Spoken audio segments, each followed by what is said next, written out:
Bienvenidos, amigas y amigos, una vez más en la semana que nos corresponde, en la noche de hoy, en Encuentro con Jordi. Agradecidos de los comentarios que nos han hecho del programa pasado, así como lo hacen con otros, que es un trabajo que lo hacemos con mucho amor.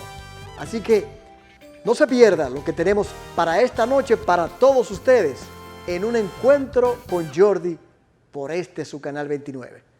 Veamos.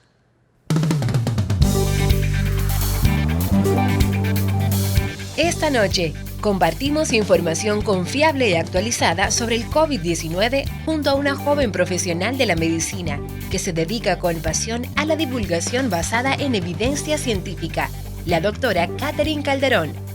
Además, en la sección Adentro, disfrutaremos la primera parte de nuestro recorrido por la fábrica de cigarros La Aurora. Así comienza este Encuentro con Jordi.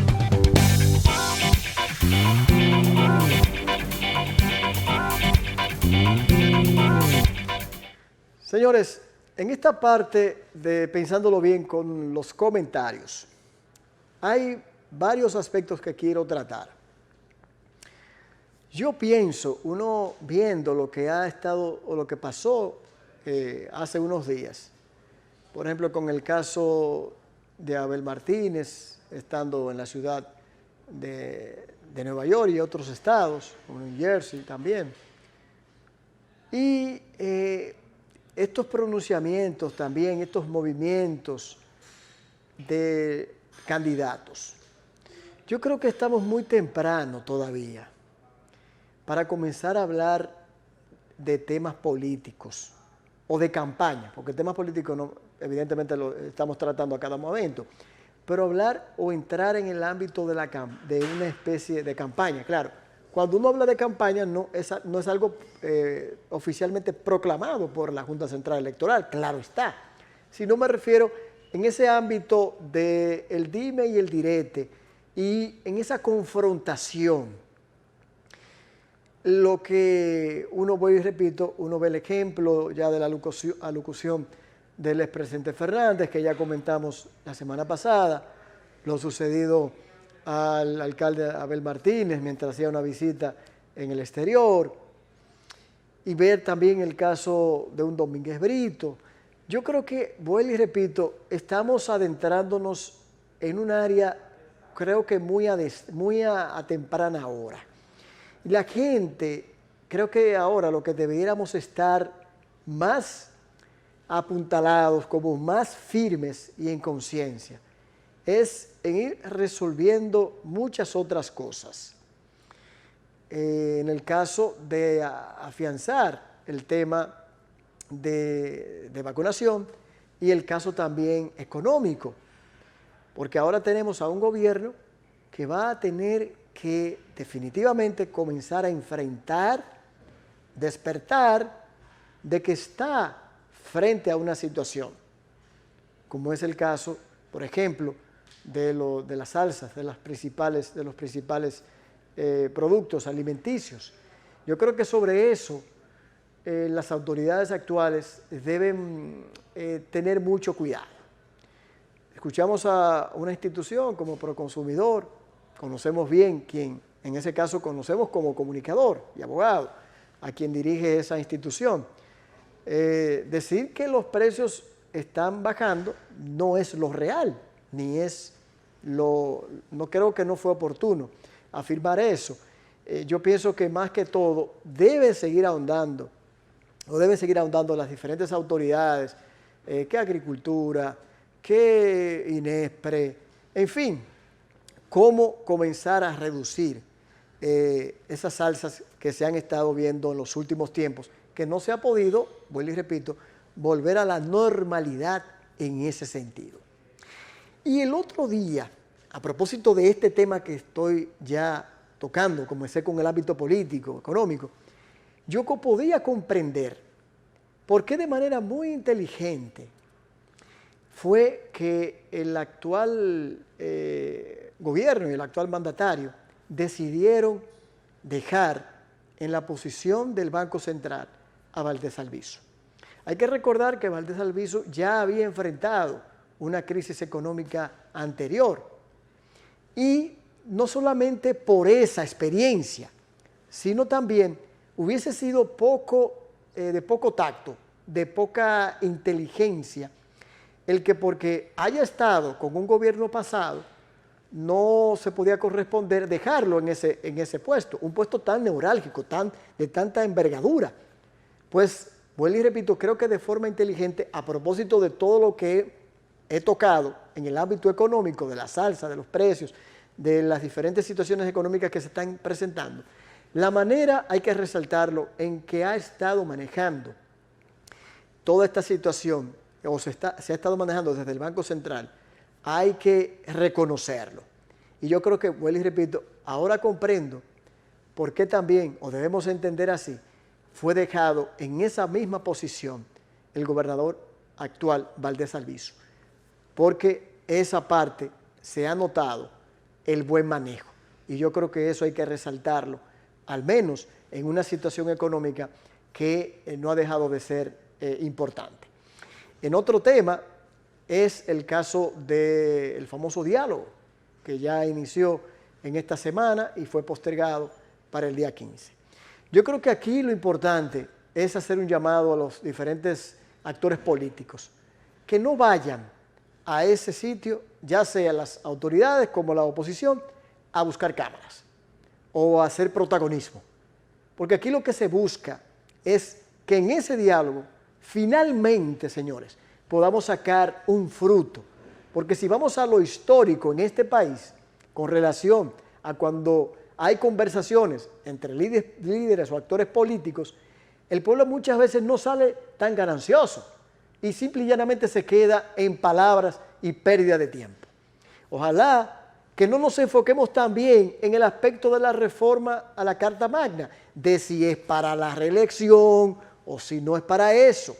Yo creo que hay otros puntos, otros temas, la reforma fiscal, que finalmente ver cómo se va a dar, que no sea solamente cargarle el peso a todo el pueblo, sino que sea distribuido, que quienes más ganen, pues también sean los que más se sacrifiquen en esta oportunidad, por lo menos una vez en esta oportunidad, que se cambien muchas distorsiones, como el famoso anticipo, que tanto golpea a las empresas pequeñas, medianas y microempresas. Entonces, el asunto del sistema de seguridad social, las pensiones. Yo creo que esos temas son tan importantes como el hablar de si reformamos o no, o qué puntos reformamos o no para el Ministerio Público Independiente o no, el caso de la Carta Magna. No nos enredemos en las patas de los caballos, queridos amigos, actores políticos. Vamos a ver si esa madurez que el pueblo dominicano espera de ustedes, real y efectivamente, ha sido aprendida y asimilada a través del tiempo con los errores del pasado que uno espera que sean los frutos que podamos sentir hoy. Hasta aquí la parte del comentario. Vamos a la pausa.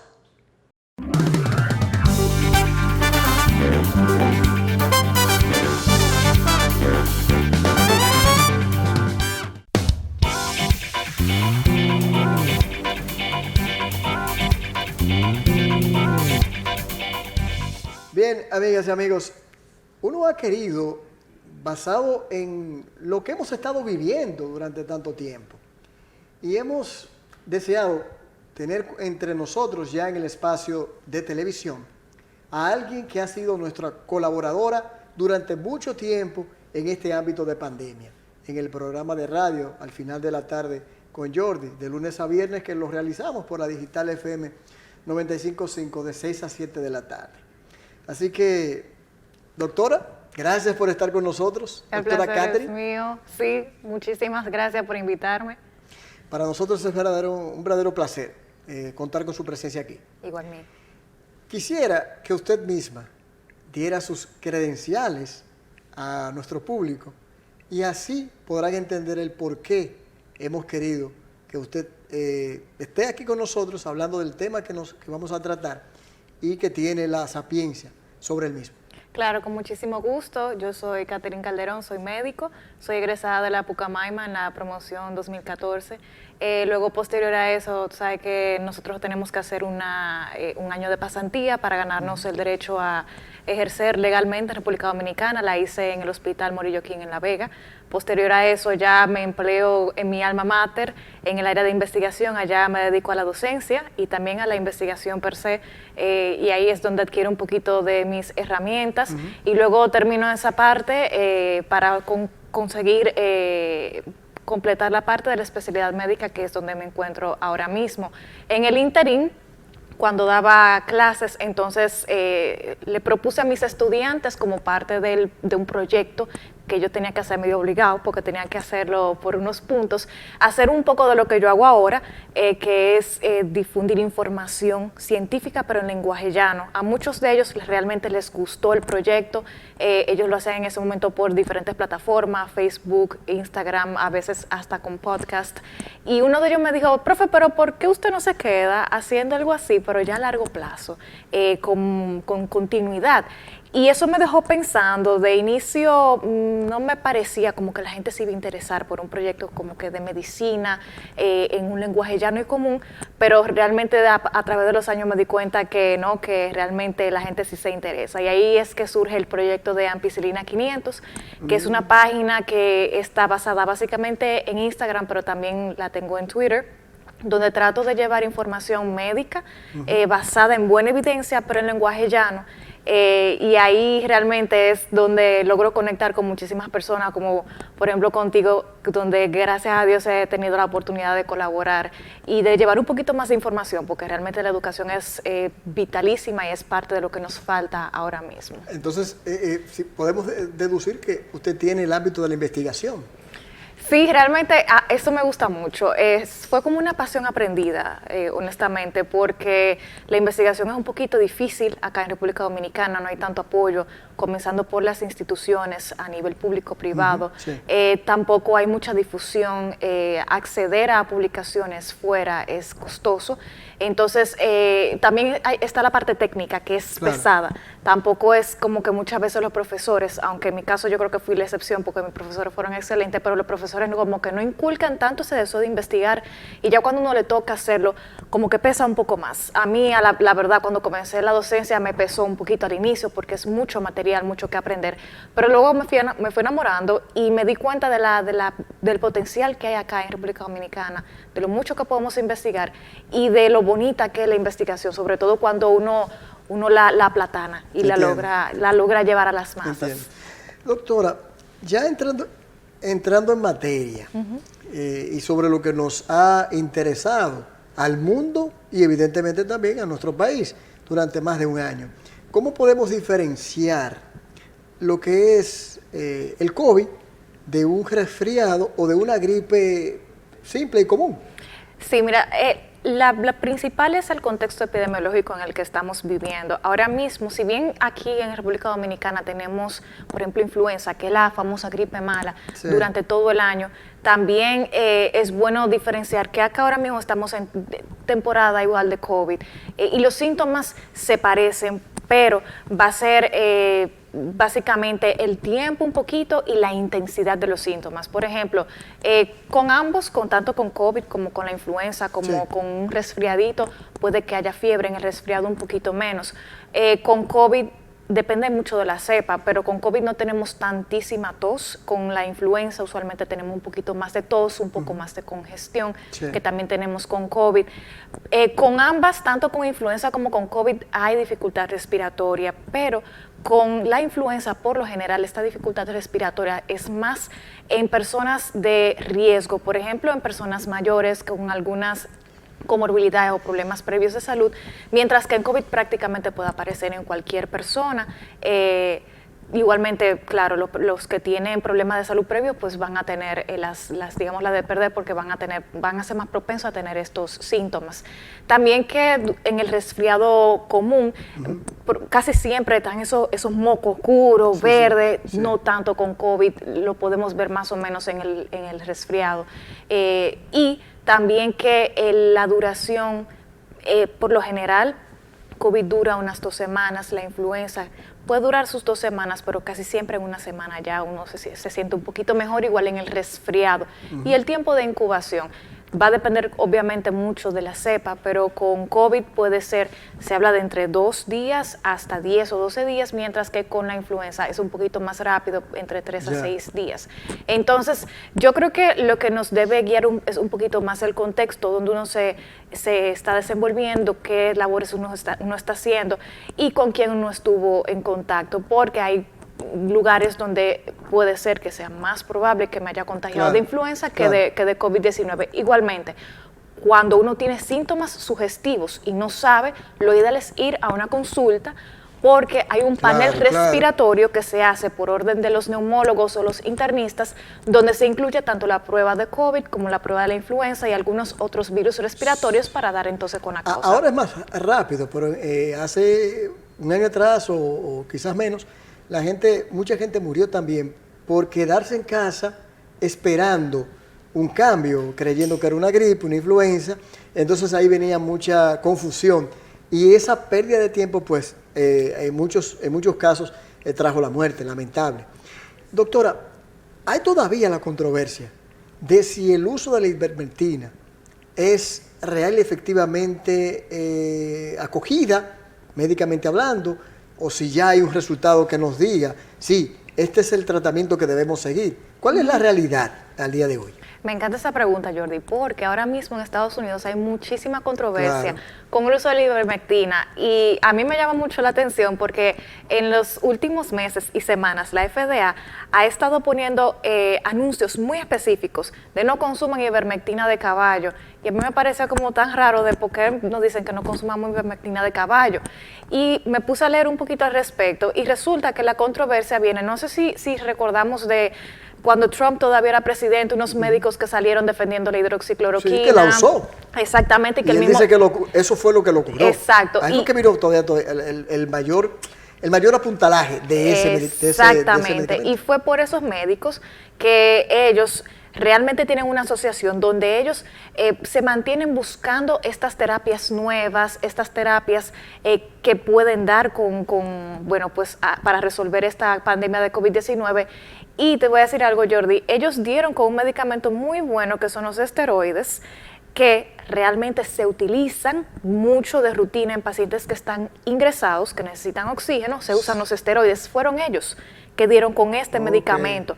¿Qué pasa? Luego de ahí ellos se hicieron, digamos, esta fama de que estaban buscando medicamentos nuevos, medicamentos experimentales para ver qué funciona con COVID. Escúchame que yo le interrumpa y no se me vaya con la idea, no se me vaya la idea.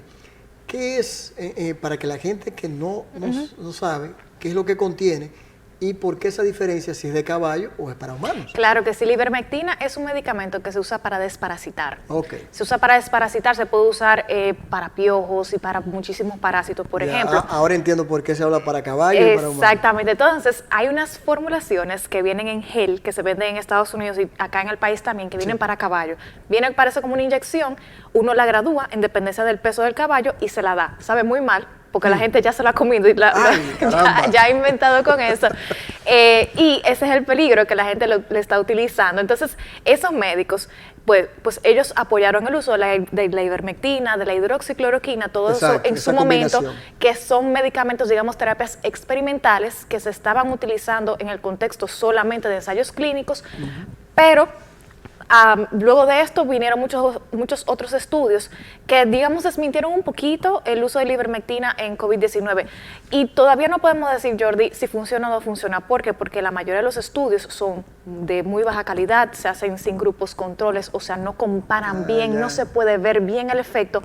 Entonces, nosotros no la recomendamos por lo mismo que comentábamos hace un ratito. La gente se la toma, tiene esa falsa sensación de seguridad, piensa que funciona y se queda en casa y no va al médico. Entonces, sigue la controversia. Estos médicos, aliados a esta gran asociación de médicos que se llaman ser independientes, comienzan a dar consultas de manera independiente con un costo aproximado entre $90 y $100, y ellos en la consulta le preguntan al paciente, casi siempre son online, ¿qué tratamiento usted prefiere? ¿Hidroxicloroquina, ivermectina o no tiene preferencia? Y luego de esto, entonces, es que las personas entonces eligen, dicen, bueno, yo quiero la ivermectina, yo quiero la hidroxicloroquina, y se comienza a agotar la ivermectina de humanos en las farmacias en Estados Unidos. Y ahí es que la gente, un poco desesperada, porque quiere sanarse, porque quiere evitar enfermarse, pues comienza a consumir la ivermectina de caballo. Entonces, en conclusión, la ivermectina todavía no tenemos todos los datos que quisiéramos. Algo concluyente.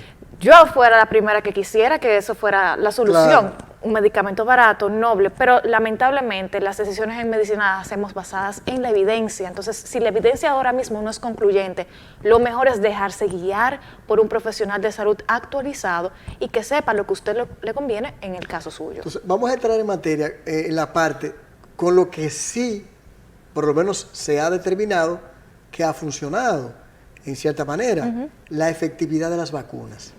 ¿Cómo podemos determinar cuál de ellas tiene los datos que tiene, los nuevos datos con relación a las vacunas o las distintas vacunas y su efectividad? Bueno, primero es comenzar hablando que las vacunas son buenas todas. La mejor vacuna es la que usted tiene en su brazo y la que tiene disponible para que le coloquen. Hubo mucha controversia hace unos meses que si Sinovac, que porque era China, que si le estaban regalando, que si con Pfizer, que si AstraZeneca, que si Johnson & Johnson. Todas son buenas. Claro, como todos los medicamentos, todo tiene un efecto secundario posible y también tiene efectos a largo plazo que podrían ocurrir en algunas personas. Como con todo, usted se toma un acetaminofén, se toma un medicamento para la gripe y tiene el riesgo. Lo que pasa es que uno sopesa riesgo versus beneficio. Hay gente que es alérgico a la aspirina y otros no. Y es un medicamento simple. Y es un medicamento noble. Entonces, igual con las vacunas. Mucha gente tiene el temor de que, bueno, si las vacunas tienen poco tiempo estudiándose, que si son efectivas o que si no. Bueno, algunos datos rápidos, las vacunas, todas, los mecanismos que utilizan o son ya conocidos como los de virus inactivo, lo que utiliza, por ejemplo, la vacuna china, la de Sinovac, o tiene ya mucho tiempo estudiándose, como por ejemplo los que utilizan información genética como ARN viral. Que ese es el caso Exacto, el ARN mensajero, que ese es el caso por ejemplo, la de Pfizer. Esos medicamentos y esa tecnología ya se viene estudiando desde los 1989, 1990. Lo que pasa es que hay que tener algo claro. Las vacunas, lamentablemente, no son lo más costo-beneficio, no representan tanto costo-beneficio positivo para las compañías farmacéuticas. ¿Por qué? Porque la mayoría de las enfermedades que intentan prevenir, pues ocurren en países como los de nosotros, de medianos y bajos ingresos, que no tienen tanto poder adquisitivo. Entonces, por eso no se invierte tanto en la vacunación. Tenemos 40 años todavía detrás de la vacuna de la malaria y lamentablemente todavía no la obtenemos. Entonces, ¿qué pasa? Todas esas tecnologías ya se conocen y ya se estaban utilizando. Entonces viene COVID-19 a trastornarnos y bueno, ya se utiliza esos cerebros que ya existían, tanto ese poder económico proveniente de países como de algunas universidades, se unen y nos dan las vacunas, que se estudiaron por bastante tiempo, por aproximadamente espacio de un año. De ahí entonces sacamos esos porcentajes de la eficacia y luego cuando ya se comienzan a comercializar los porcentajes de la efectividad, que es cómo la vacuna actúa en un contexto de la vida real. En dependencia de donde uno se encuentre, de la circulación del virus, en dependencia inclusive de la variante predominante, esos porcentajes de efectividad pueden cambiar. Pero lo bueno es que todas las vacunas son buenas contra todas las variantes y también que las vacunas igualmente siguen protegiendo. Puede variar un poquito los porcentajes de efectividad, pero estuve chequeando y la mayoría cuando cambia más es en prevenir la enfermedad sintomática. O sea, que puede ser que una vacuna quizá te protegiera un 80, 90% en prevenir que uno tuviese síntomas y ahora proteja un 70, un 80%. Pero los porcentajes de efectividad en cuanto a prevenir si una persona se enferma gravemente, llega a un hospital o requiere UCI o muere, eso prácticamente no ha cambiado, lo cual nos llena de muchísima esperanza. De forma breve, para irnos a la pausa, doctora, ¿cuál es su opinión de una tercera dosis o una cuarta? Porque mucha gente apenas ha enfrentado las dos y pocos todavía, en comparación con la primera y la segunda, han decidido una tercera. Exacto, yo pienso que eventualmente nos va a tocar a todos. Sé que una tercera nos va a tocar a todos y una cuarta a algunos. Bueno, destacar que hay una pequeña diferencia entre una tercera dosis y una dosis de refuerzo. La tercera dosis se le coloca a las personas que tienen un sistema inmunitario debilitado, por ejemplo, personas con cáncer, personas con VIH o SIDA, personas que han recibido trasplante, que su sistema de defensa no puede montar esa respuesta adecuada. Entonces, entre 2 a 3 semanas luego de la segunda dosis, se le pone la tercera.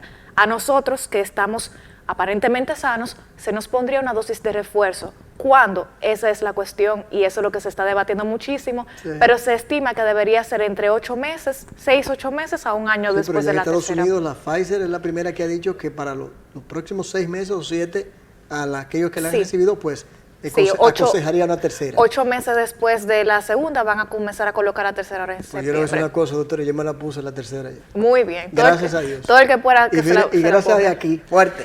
Vámonos a la pausa, que ya volvemos conversando con la doctora Catherine Calderón, ampicilina 500. Ya volvemos.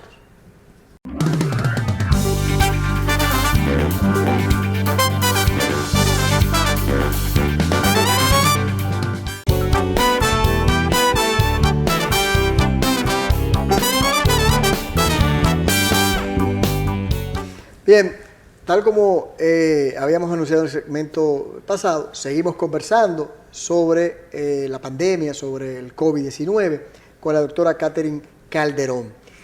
Doctora, me quedé con la duda en el segmento pasado, cuando le hicimos la pregunta sobre las vacunas.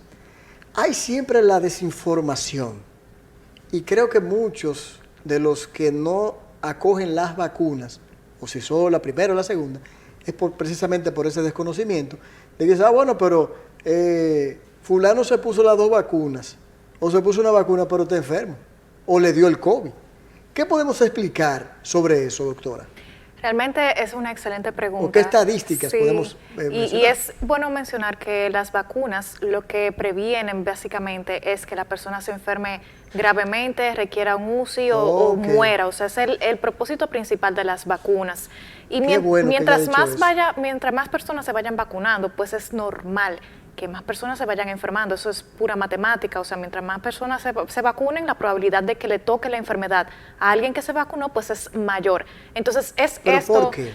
Porque, pues, esto es si no nos cuidamos. El caso, por ejemplo, de Israel, porque las vacunas son parte de un paquete de medidas contra el virus. O sea, ahí están las mascarillas, el uso del gel de manos, lavarse las manos, mantener la distancia. Que la vacuna es parte de ese protocolo. Exactamente. Si nosotros llevamos todo el protocolo completo, entonces la probabilidad de enfermarnos va a ser cada vez menor. Ya entendí. Entonces ese es el asunto que mucha gente todavía como que no entiende bien. Qué bueno que usted haya dicho eso, porque a apuntalar rápidamente algo, ayer leía, a propósito de nuestra conversación, de que uno de los líderes en Estados Unidos, creo que en California, no recuerdo, Texas me parece que fue, murió, acaba de morir, porque era de lo que decía, yo no me pongo mascarillas.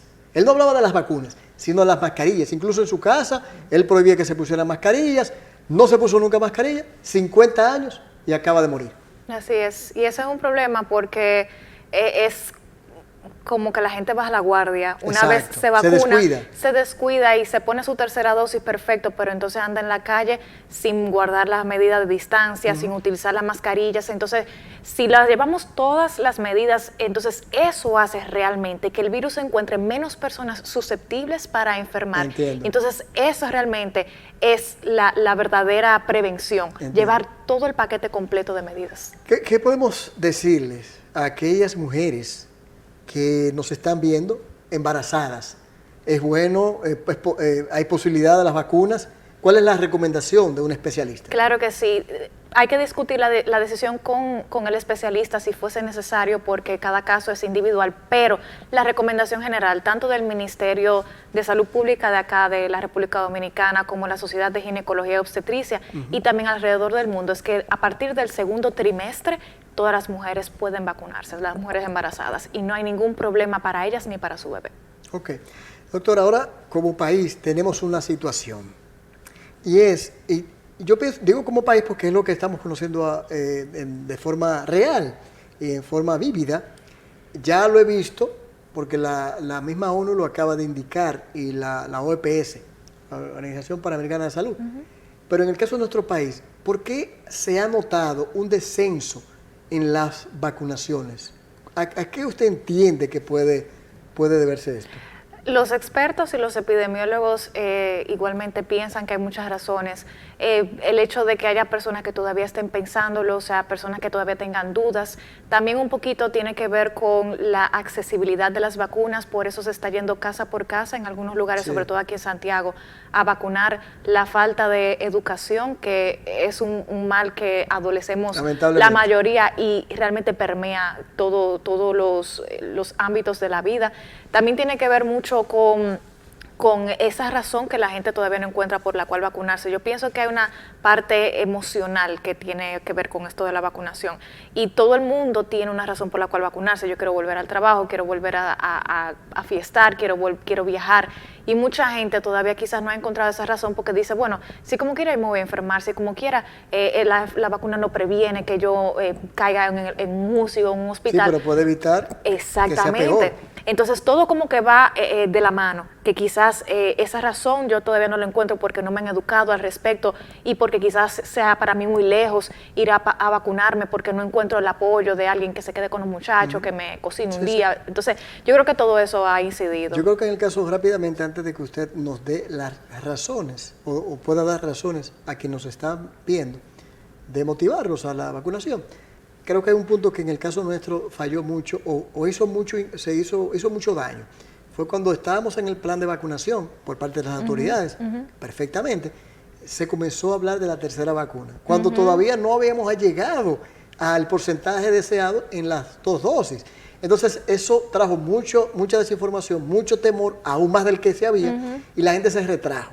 Entonces, como de alguna forma las autoridades dejaron el plan de vacunación, y hoy, o en esta semana, he escuchado cómo la propia vicepresidenta ha hablado de que van a volver, en el caso de las escuelas, al plan de vacunación, que creo que es lo que se debe hacer. Ahora, en el caso suyo, ¿qué le puede decir a quienes nos están observando? ¿Cómo motivar o cómo hacerlos entrar en la conciencia de parte suya hacia ellos con relación a la vacunación? Bueno, yo les diría que todos tenemos una razón por la cual vacunarnos. Quizás es para poder visitar a mis abuelos, visitar a mi familia, quizás es porque me lo piden en mi lugar de trabajo, en mi lugar de estudio, quizás es porque yo quiero viajar, porque me quiero ir a fiestar, porque quiero que más rápidamente poder, por ejemplo, irme a un hotel. Encuentra la razón por la cual tú te quieres vacunar. Realmente el riesgo es muy bajo de tener eventos adversos, pero el beneficio es muy, pero muy alto. La probabilidad de enfermarse va a ser muchísimo menor, la probabilidad de agravarse si en caso de que sucediera por COVID-19 va a ser muchísimo menor. Además de que eso nos hace llegar un poquito más rápido, quizás a una normalidad más o menos similar a la que teníamos antes, y quizás en diciembre podamos tener una fiesta de Navidad un poquito más normal. Para que yo le escuche. Exacto, entonces yo creo que si todos ponemos de nuestra parte y entendemos que nosotros somos una parte muy importante en todo este rompecabezas, que mis acciones individuales pesan en esta colectividad en la que vivimos, que se llama sociedad, yo creo que si nos sentimos protagonistas de esta historia, yo creo que las cosas pueden cambiar. Entonces yo creo que esa sería una buena motivación para el que no lo ha pensado, tiene dudas, vaya. Claro, y porque aquí, Jordi, tenemos todas las vacunas, todas, yo puedo elegir. Eso es importante, que no todos los países, y en eso nos hemos ganado un 100, pueden decir eso. En el caso de las variantes, de forma breve, ¿cuáles son aquellas? ¿Cuál es la diferencia entre una y otra?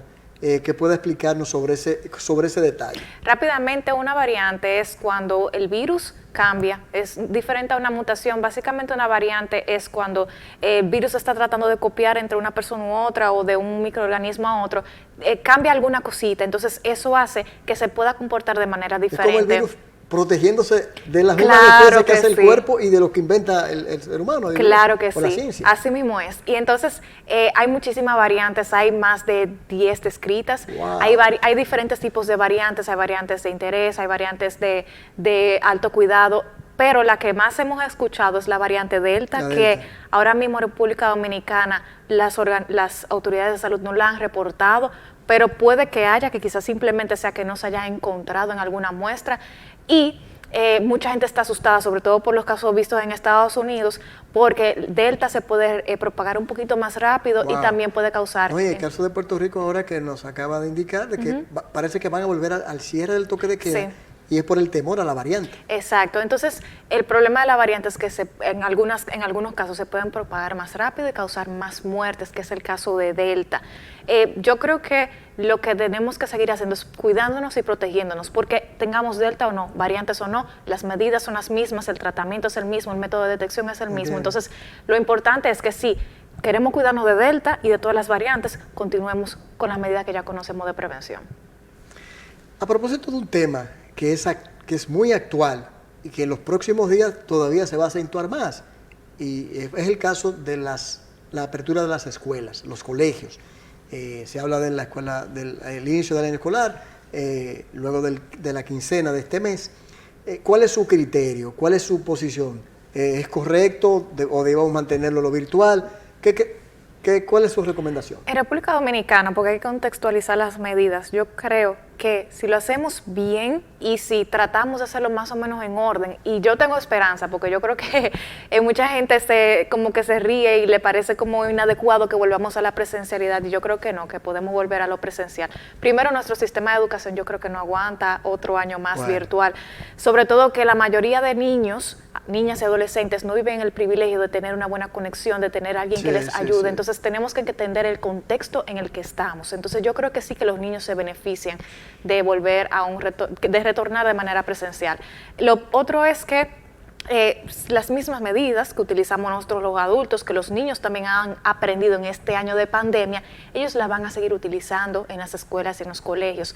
Ojo, ahora los adultos somos los que tenemos que velar que ellas se sigan cumpliendo, que los maestros las cumplan, que los maestros se vacunen, que no acceda a tantas personas que no están ligados a la educación de los niños, al plantel educativo, que los niños, si es posible, utilicen su mascarilla, que se mantengan una distancia, y si no se pueden, por ejemplo, mantener una distancia, que es algo que se hace en Estados Unidos, se mantengan en pequeñas cohortes, grupitos que son los mismos todos los días, de manera que la cantidad de personas que se pongan en contacto con esos niños sea la menor, y que si el niño está enfermo se quede en casa, que si el niño está enfermo y tiene COVID, entonces se le notifique a todas las personas que han estado alrededor de esos niños. Pero yo creo que sí, que hay que volver a las labores presenciales en el caso de los niños. Con el cuidado debido. Con el cuidado debido. ¿Cuál es su criterio con relación al manejo que ha tenido las actuales autoridades con relación al COVID-19? Yo entiendo que entre las autoridades pasadas y estas no ha sido malo. Sí, es cierto. Yo entiendo, y eso es algo que hay que darle a ambos gobiernos, que han actuado de manera responsable. Claro, todos los sistemas de salud del mundo, todos han tenido sus errores y sus fallos. Cierto. Pero hay que resaltar, y ojo que no soy de ningún partido, pero hay que resaltar, aquí tuvimos vacunas más o menos a tiempo, tenemos 3 tipos de vacunas, aquí se puede elegir la vacuna que queramos. El gobierno dispuso de manera gratuita la utilización de un anticuerpo monoclonal, el tocilizumab, que es carísimo, es un medicamento de alto costo, en cualquier centro público o privado, aquí se utilizó. Y hay que recordar lo que hizo el gobierno pasado, que en medio de campañas, o sea, fue una situación difícil, o sea, que tuvieron que enfrentar las pasadas. Claro que en el caso de esta, buscó por donde no había, aún habiendo compromisos, no llegaron a tiempo las vacunas comprometidas, y comenzó a buscar por otro lado, y ahí fue que llegaron la de Sinovac. Y se contrataron camas en clínicas. Es correcto. Entonces, yo creo que se hizo todo lo que se debía hacer, y yo entiendo que por como somos los dominicanos, de desorganizados y de chabacanos, no nos fue tan mal como muchos pensamos que nos iba a ir. Yo pensaba que los barrios iban a infestar de COVID, y afortunadamente no es que no fuera excelentemente, y fuimos Nueva Zelanda, que no tiene casi caso de COVID, pero yo creo que en la región yo me atrevería a decir que somos modelo. Tenemos poco tiempo. Primero, México acaba de crear una mascarilla bastante fuerte contra el virus.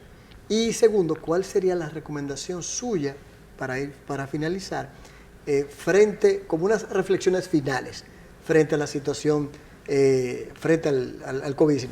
Bueno, la mascarilla que se hizo en México me parece muy interesante. Yo espero que pase todos los lineamientos de seguridad y ojalá que en estudios clínicos se pueda ver la efectividad y la eficacia, sobre todo porque son países que están cercanos a nosotros y de los cuales uno se puede beneficiar por la tecnología, por el costo y por la accesibilidad.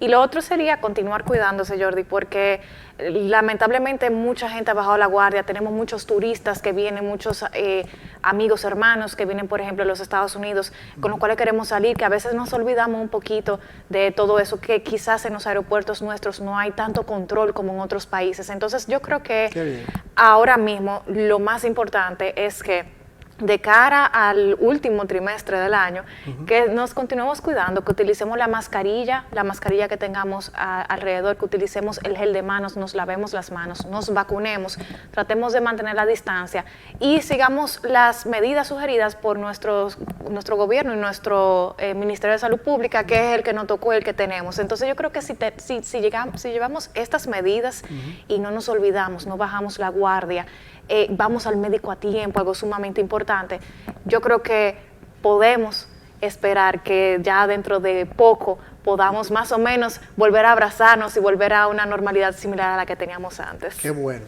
Doctora, agradecido del tiempo y de su buena disposición siempre, no es ahora, tanto en el medio de radio como aquí. También yo sé que participa en otros medios de comunicación en Santo Domingo. Y la verdad que ese proyecto que usted hizo con sus estudiantes ha dado resultados. Señores, visiten la página de la doctora Catherine Calderón en Instagram y también en Twitter, Ampicilina 500. Total, es informativa, educativa, muy comprensible. La verdad que la felicito. Gracias. Y a sus estudiantes por haberla motivado también a continuar con eso. Gracias. Así que gracias de verdad por haber venido. Un placer es mío. Amigos, vámonos a una pausa para entonces seguir con el contenido de Encuentro con Jordi.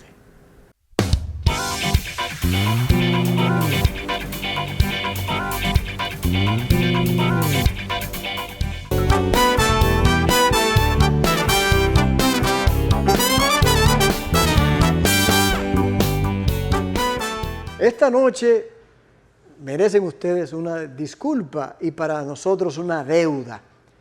Tenemos que presentar en la sección adentro el recorrido de la primera parte en una de las fábricas más antiguas de tabaco, ahí en Tamboril, en La Aurora. Veamos qué tiene para nosotros Lucía Medina.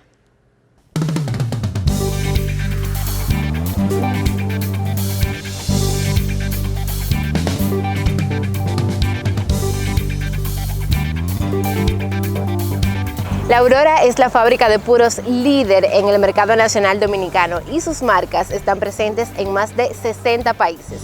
Es sinónimo de calidad y de prestigio. Y hoy iniciamos un interesante recorrido por sus instalaciones. Vamos adentro.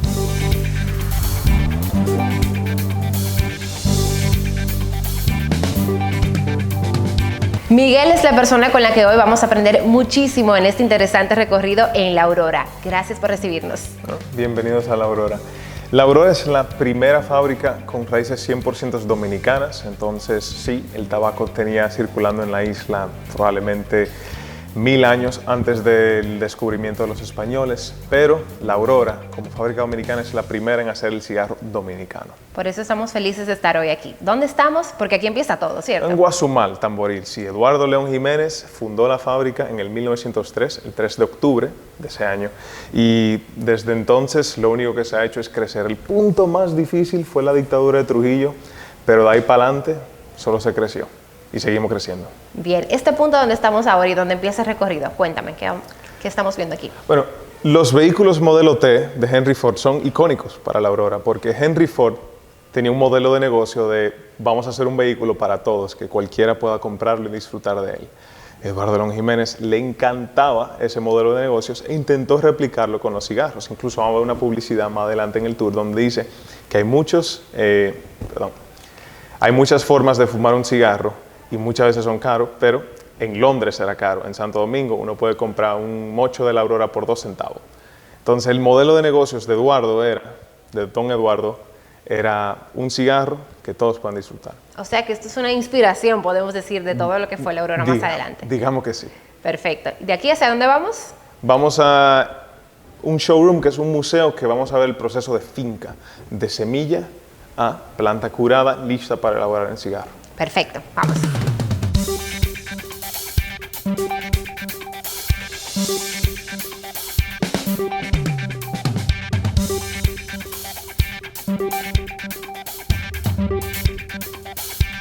Esta es la primera estación, la tierra, que primera impresión parece, aquí sembramos el tabaco y ya, ¿verdad? La tierra de por sí es un ingrediente porque tiene nutrientes, tiene un microclima y esos son variables que afectan las características de la hoja. Combinamos tierra con semilla y tenemos a Villa González, aquí en el Valle del Cibao, tenemos a Bonao, donde se puede sembrar tabaco también, Sabana del Puerto. Se puede ir a Nicaragua, Cuba, Ecuador, Brasil, México, Estados Unidos. Y combinando todos esos diferentes factores, son variables diferentes para un master blender, poder conseguir una liga de un cigarro innovadora que busque complacer el paladar de ciertos consumidores y por eso tener un portafolio tan amplio. No es tan sencillo como tabaco y ya. Entonces, Lucía, ya viste la tierra y ahí están las flores con el fruto, pero no has visto el fruto antes de sembrarse. Exacto. Entonces, aquí están las semillas y te voy a dejar sostener el fruto. Menéalo como una maraca y dime cuántas semillas tú crees que hay adentro. Dios mío. 500. 500, ok, bueno, vamos a ver. Dale, a eso. Uf. ¿Sigue pensando que son 500? No, ya no estoy segura de nada. Lo hay 1000 y pico ahí. Una planta entera puede producir suficiente semilla para llenar 60 tareas. Wow. Entonces, ahí hay muchas. Aquí, de por sí, podemos, en teoría, llenar una plantación entera. Pero Increíble. te debo saber que la tasa de mortalidad del tabaco no es muy buena cuando la sembramos en un semillero común, así. Lo que hacemos es que sembramos mucho y dejamos que crezcan en un semillero como este y seleccionamos las mejores. Y la entramos en estas bandejas que parecen hielera. Sí. Son como una incubadora para cada plantita y le damos un mes entero hasta que crece y se desarrolla principalmente el sistema de raíces que no cabe más aquí. Pero la planta tiene fuerza y va a aguantar el trasplante del invernadero a la finca. Cuando la planta ya es adulta y lista para cosechar, dividimos los pisos foliares en 4, 5 técnicamente, porque las flores cuentan. Ok. El volado, no lo volamos, entonces le dicen barrezuelo también. Este tabaco típicamente está muy maltratado en el tiempo de la cosecha porque la gente pasando por ahí, está muy cerca de la tierra. Claro. Entonces lo que se puede sacar de ahí normalmente va a cigarros mecanizados. Para cigarros premium usamos del seco hasta el ligero. Normalmente se castran las flores, eso es lo que estamos haciendo, porque el tabaco usa una sustancia llamada nicotina para transportar sus nutrientes. Ok. Y lo hace concentrando arriba, porque está concentrado en reproducirse. Sí. Si la castramos, esos nutrientes van a las hojas, de arriba hacia abajo. Y por eso el tabaco ligero es el más fuerte. Ahora tú me dices, eso suena medio raro, Sí. ¿verdad? Sí. Hay varias teorías de por qué este piso foliar se llama ligero. Hay gente que dice que los cubanos le pusieron así para engañar a todo el mundo, pero la que yo más me creo es porque en el campo decían que tabaco de liga era tabaco liguero y no Claro. escribían liguero bien y Sí, cuando sí. llegaban a la fábrica leían ligero y se le quedó así. Tiene sentido. Ahora, no se ha verificado esa teoría, pero yo me la creo. El ligero tiene más fortaleza, aroma y sabor típicamente, o sabores más fuertes como notas de cacao, café, etcétera, que el viso y el seco, pero no combustiona tan bien como ellos. Entonces el viso es como algo equilibrado, quema bien y tiene buen sabor. Normalmente las notas dulces de un cigarro salen del tabaco viso y el seco principalmente ayuda con combustión. Tiene sabor, pero digamos que su impacto es leve. Este sirve mucho para equilibrar una liga que no quema bien. Si el Master Blender hace una liga con mucho ligero y viso y no le quema bien, envolverlo en un capote seco, normalmente resuelve el problema. Ok. Nos toca ver eso en una planta adulta. Ya está prácticamente lista para la cosecha. Podemos verlo porque las hojas están como haciendo una reverencia hacia abajo. Están llamando al cosechero. Cuando uno ve que una hoja hace eso y que los bordes empiezan a ondularse un poco, eso normalmente significa cosechero, ven, búscame. Normalmente se hace de abajo hacia arriba, dependiendo del proyecto, de la producción. Se puede hacer de 2 en 2 o una sola hoja a la vez. Y los días de cosecha pueden variar, pero normalmente se hace de abajo hacia arriba. Es una muy buena regla, porque si fuéramos a hacerlo de arriba hacia abajo, esos nutrientes ahora están concentrándose abajo y vamos a salir con una cosecha muy equilibrada, que tal vez no es lo que queremos, porque queremos que estas hojas sean fuertes y que estas quemen bien. Y este es el punto óptimo para combustión, y si dejamos todo de último, este es el punto óptimo para fortaleza. Bien. Cuando se cosecha, se lleva un rancho de curado, y el tabaco no le gusta esperar el rancho desde que se desconecta, desde que se cosecha la hoja. Va a querer descomponerse. Y lo que hacemos en el curado es técnicamente momificación de la hoja. Okay. Preservamos los aceites, los almidones se transforman en azúcares y se pierde mucho el contenido de agua que tiene la hoja. Entonces, claro, eso es un museo y las hojas están secas, claro. Pero si vas a un rancho de curado, de hecho, esta hoja no está tan mal. Si vamos a un rancho de curado en una finca en tiempo de cosecha, vas a notar esas pistas de que ya el tabaco tiene ese sabor de cigarro, pero no está listo, le falta fermentación. Okay. Porque esto, si lo descompones químicamente, vas a notar que tiene un alto contenido de amoníaco. Okay. ¿Y cómo liberamos eso? A través de la fermentación. Y eso es lo que vamos a ver ahora. Perfecto, vamos. Toda la historia y el proceso del tabaco es sumamente interesante y la próxima semana continuaremos con este recorrido. Hasta la próxima entrega de Adentro.